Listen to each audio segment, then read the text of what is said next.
Yeah,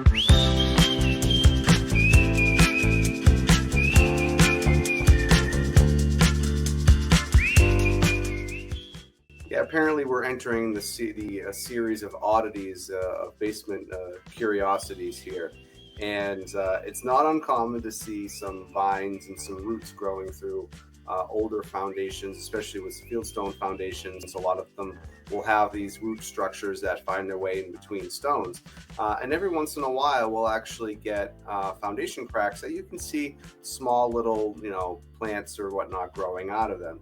But we had this house a couple days ago in Dedham, Massachusetts, and it was a very old concrete foundation, something in probably the late 20s, early 30s, which is pretty early generation concrete for residential construction. And this foundation was very porous, and it was very damp and moist down there. In fact, it was so damp that there was literally a mushroom growing out and off of the wall right out of a foundation crack.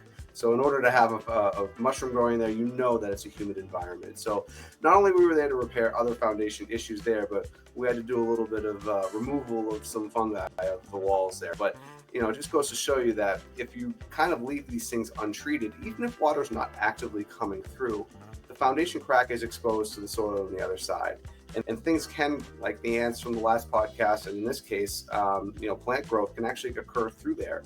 And obviously, that's not something that most people want in their basements or in their homes, unless they're in a nice potted area, but not growing off of the walls. So it was simple to repair, obviously simple to remove, and in reality, has no real harm by itself. But it's more of an indicator of how deteriorated the wall was, and also how moist the environment was there. So with all the work that these people did in Dedham, we were able to kind of tighten up there, get the humidity levels down, and make them have a much more comfortable basement space, free of mushrooms growing off the wall.